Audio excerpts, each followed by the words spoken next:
Not long now for campaigns to officially open for the presidential election and elections into seats in the National Assembly.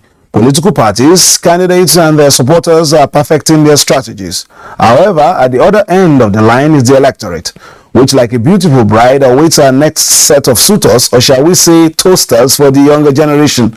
Who will they say yes to, and who will get a definite no? Or who will be told to wait a bit while they think about their proposal? The romance between those on the podium and those in the gallery is upon us, and we are here to drink it in and give you all the details.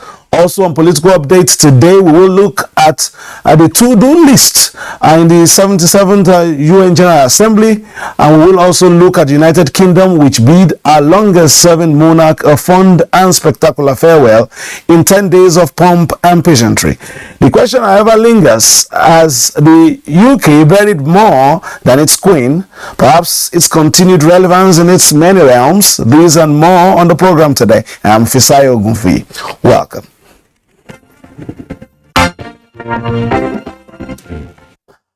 Let's start from the international scene. Ahead of the formal opening of the debate in the 77th session of the UN General Assembly, which is underway, President Muhammadu Buhari held a strategic meeting with key members of the Nigerian delegation towards achieving a successful outing. A watershed moment, transformative solutions to interlocking challenges is the focus of this year's General Assembly. National statements by heads of state and government and subsequent debate at plenary will, amongst others, center on the war in Ukraine, the energy crisis, climate action, ending the COVID-19 pandemic, and transforming education. For President Muhammadu Buhari, who is taking the floor on Wednesday, August 77, is certainly his last outing as elected leader of Nigeria.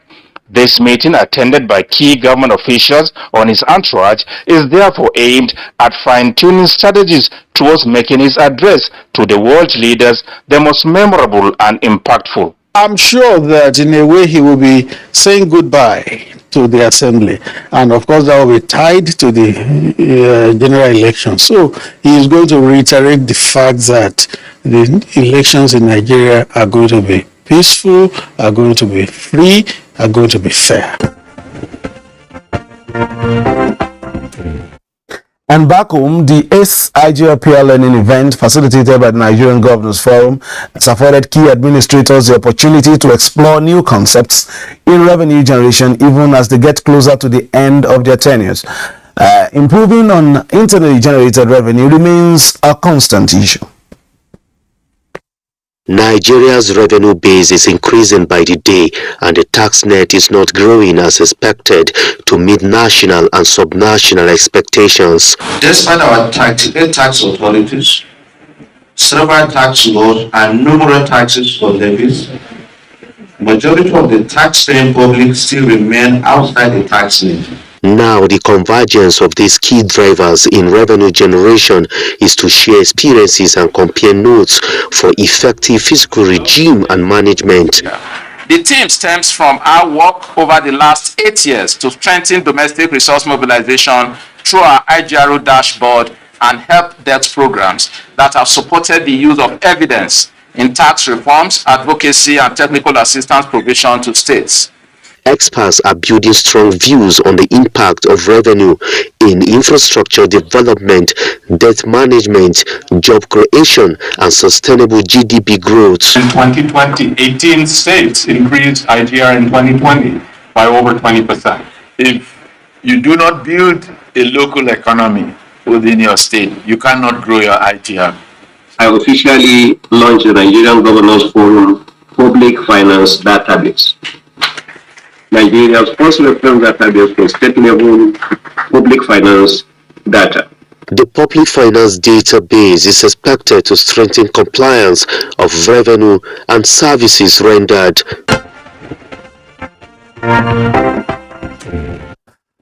The politics proper now. The season for campaigns is upon us, and as such, avoiding hate speech, derogatory and divisive remarks was the message to broadcast organizations in the country as the National Broadcasting Commission flags off its nationwide stakeholders forum ahead of the 2023 campaigns. The maiden edition was held in Kano. All party primaries are over across all political parties in the country. Most of the political parties have already started to warm up ahead of the commencement of electioneering campaigns. Electronic media are a key platform being used by politicians to talk to the electorate.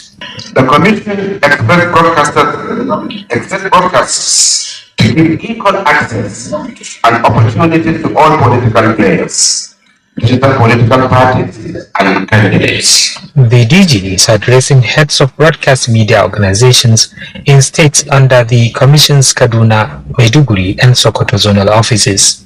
Adherence to the rules by observing the do's and don'ts of the amended Electoral Act is what the Stakeholders Forum aims to achieve.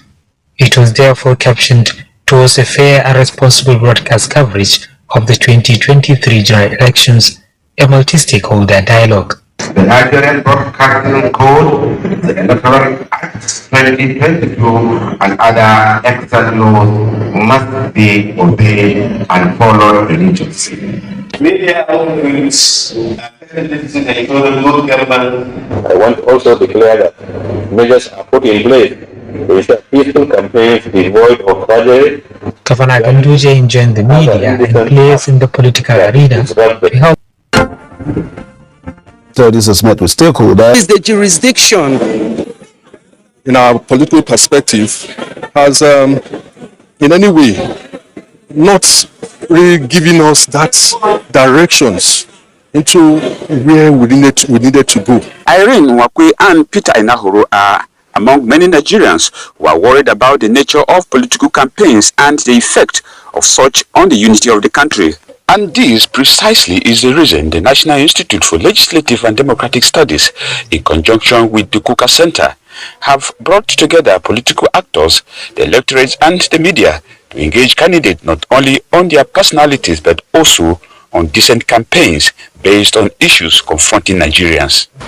Experts have noted that communication by actors so far has been reactive and not based on a clear enunciation of party manifestos. So if the lack of Christians and Muslims and Jews and Fulani were the problem, Somalia will be the most beautiful part of the world, but it isn't. Talking about unity of our country, a lot of sacrifice has been made in the past to do so. Politics should not be the basis to create unnecessary division. The managers of political parties, and in fact, to a very large extent, the candidates, are going to conduct issue-based campaigns. The National Assembly is conscious of this menace, which it has already taken measures to address through the amended Electoral Act. Section 92 of the Act states a very good too. The political campaign of slogan shall not be taken in abusive language directly or indirectly. The proliferation of internet and social media platforms and the growing culture of fake news pose new danger and threat to our collective existence. The consensus at the forum with stakeholders is from the conviction that better political communication can create harmony and more desirable outcomes in Nigerian politics.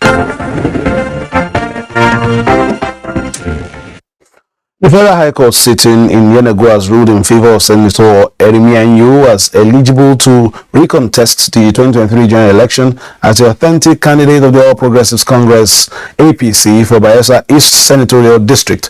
Justice Issa Dashin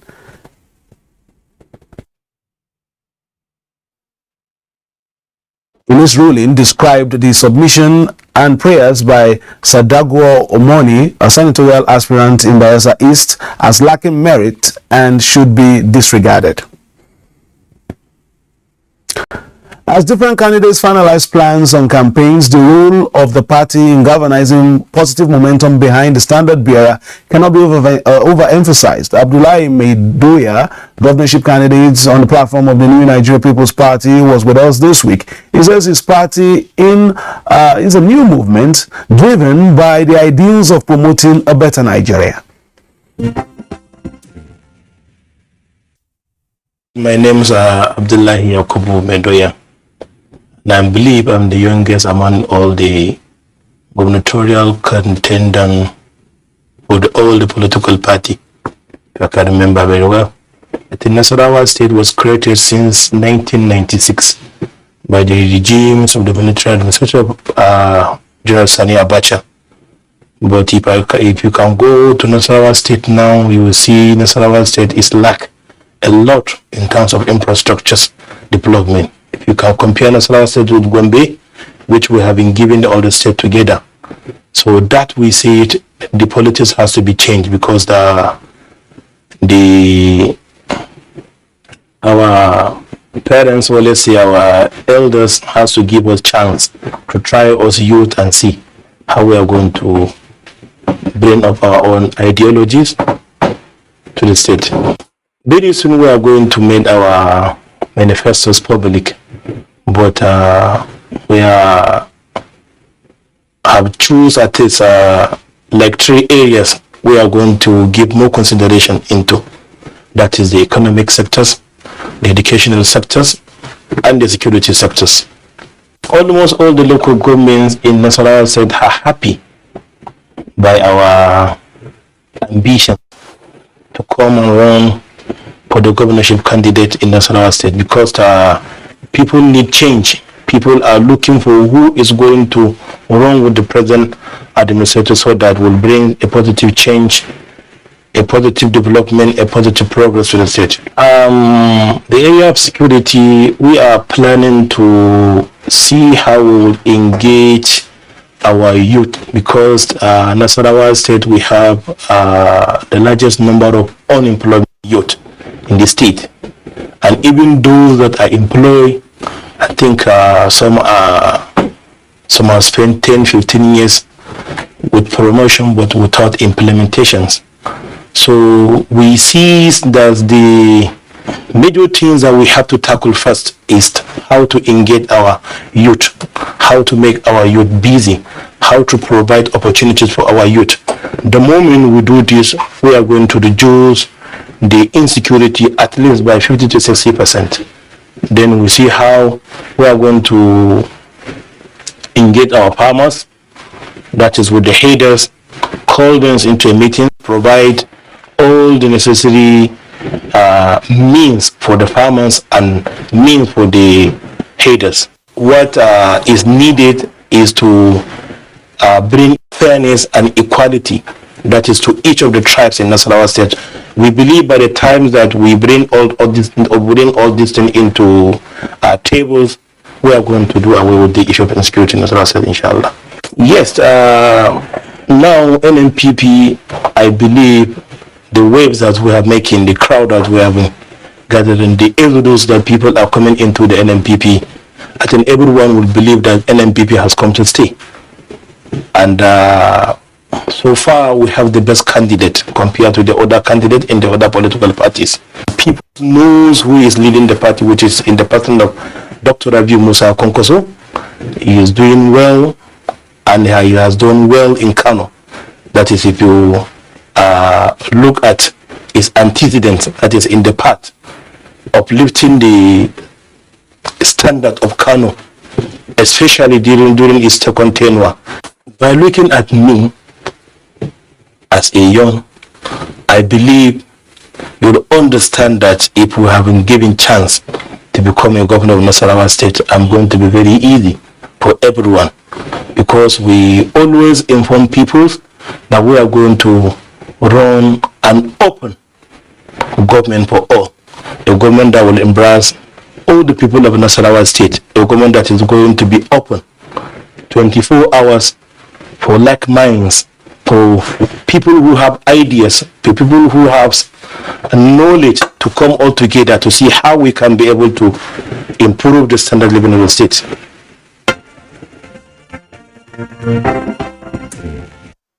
In the South, Governor Udom Emmanuel of Akwa Ibom State is appealing to members of the People's Democratic Party to bury the hatchet and work together for the success of the PDP in the 2023 general election.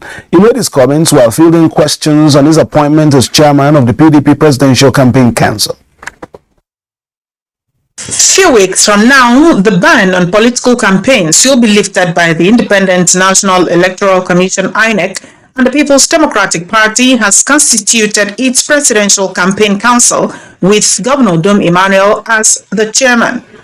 Reacting to this appointment, the governor thanked the leadership of the PDP for finding him worthy to head the campaign council of the party's presidential race. He noted that the success of the party in 2023 requires collaborative efforts. No one man can do it alone. It involves everybody in all the units, all the wards, all the chapters of our party to get our party to move forward. While admitting that there is friction in the party, Governor Emmanuel appealed to aggrieved members to let go of incidences of the past and chart a new way forward for the PDP. And I also want to use this platform to make an appeal. Where we made mistakes in the past, we cannot wind back the clock. We cannot recall what had passed yesterday. So if we can move forward in the spirit of oneness, unity, progress and prosperity for our party, I really appreciate it. It is important to note that campaigns for presidential and National Assembly elections will commence on September 28, 2022, according to INEC's election timetable.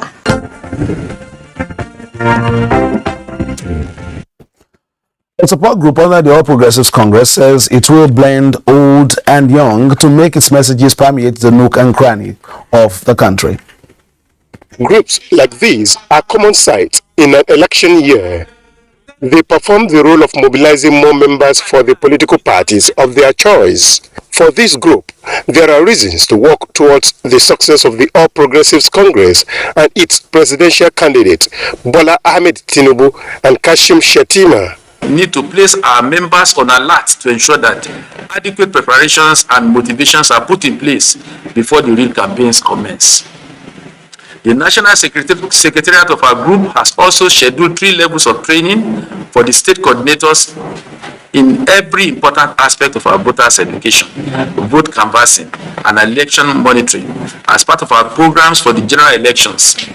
Also, we plan to train selected youths in the various fields of skills acquisition, which includes fish farming and technical vocations. In the last few months, it may interest you to note that we were engaged with serious advocacy for members to participate in the Independent National Election Commission INEC voter registration exercise, which enabled our members and millions of the AP supporters to register for the elections. This is a national assignment as a support group. So we are registered with APC like you have had, and haven't been registered, and we are spread across all the state capitals, including Abuja. So all the coordinators will now go back to their respective homes, that's respective state, to also inaugurate the state structure. They say all is set for the Jagaban National Coalition to hit the ground running from September 28, 2022.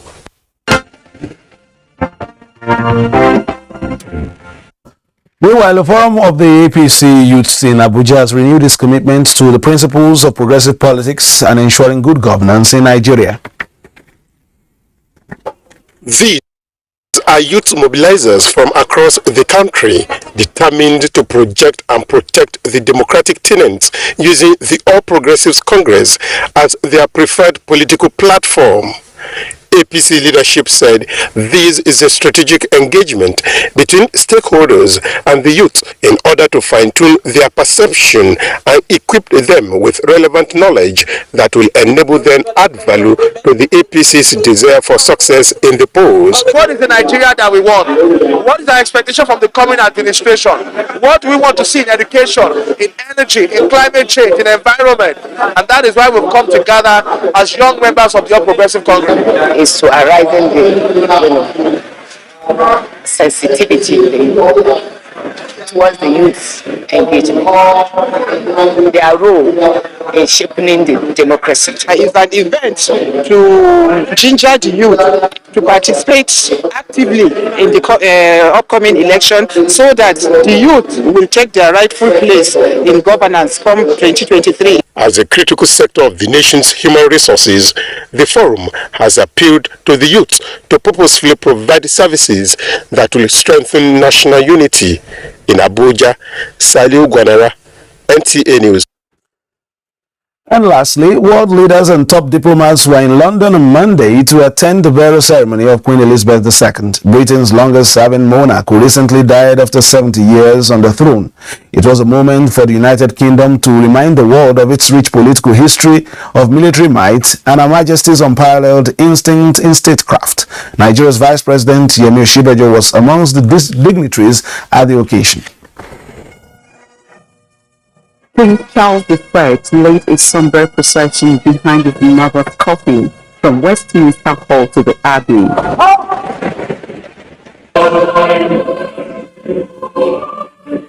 As the Queen's coffin entered Westminster Abbey, the building in which she got married and crowned Queen 70 years ago, the choir sang lines which have been used at every state funeral since the early 18th century.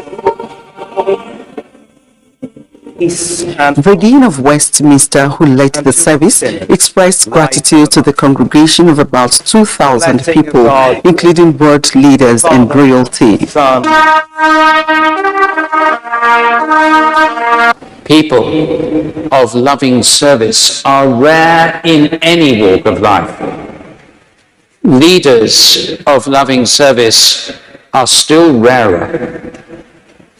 But in all cases, those who serve will be loved and remembered when those who cling to power and privileges are long forgotten.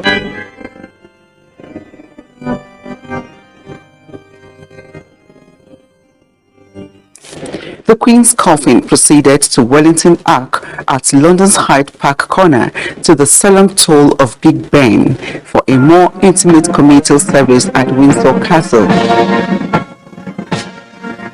A smaller scale event held in Westminster, attended by a few congregation, after which the Queen's coffin was stripped of the crown jewels and lowered into the royal vault in St. George's Chapel in the grounds of Windsor Castle.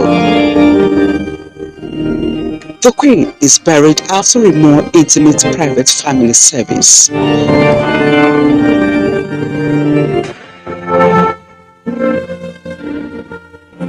All the processions were earlier witnessed by a large crowd of world leaders, royals, and well-wishers. Uche Ugochukwu, NTA News. Uche Ugochukwu report rounds off political update for today. Of course, you know it's a democracy, so we urge you to keep on watching the Nigerian Television Authority for news reviews, previews, and interviews. Is this a monarchy when we, of course, say that is it NTA is unparalleled in its delivery of news, reviews, previews, and interviews, and of course, political update is the one-stop shop for all this as the political season is upon us. As we always say, play your politics for the greater good. Bye-bye now.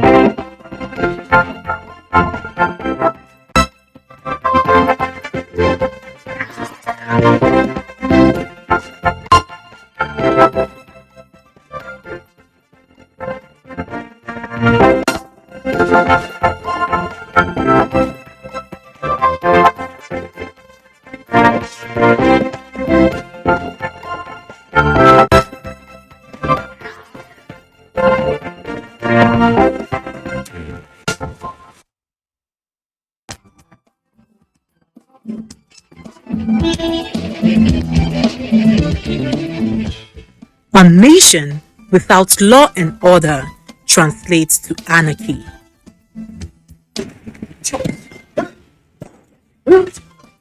Little wonder nations, including Nigeria, have multitude of laws formulated to keep them running. Now, how do we define a nation with beautifully crafted laws but lacks enforcement?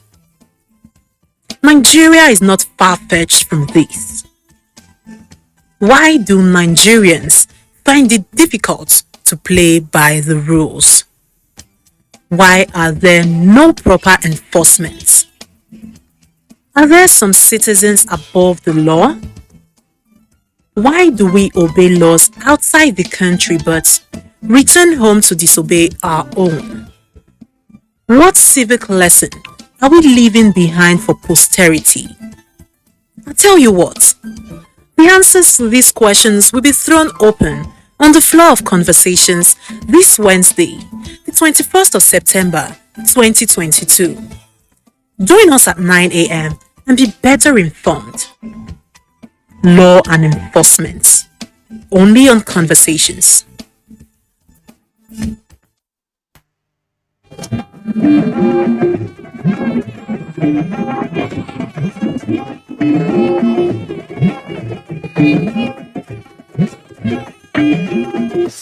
This is the network service of the NTA.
Your individual style is multifaceted. From the fashion rules you follow to the choices you make when it comes to your personal appearance. We've put together a 3-part series on self-care, focusing today on skincare for men and women. Welcome to your weekly survey of style and culture across the globe. I am Onyeka Chioba, and this is Today's Style.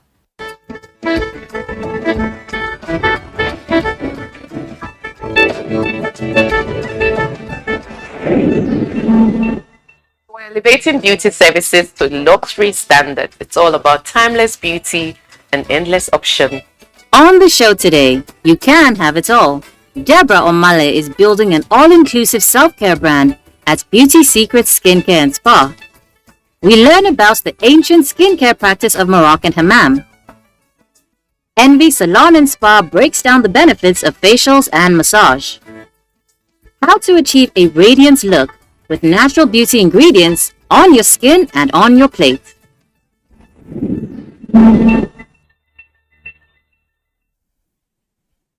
Deborah Omale is encouraging men and women to normalize an attitude of luxury where self-care is concerned.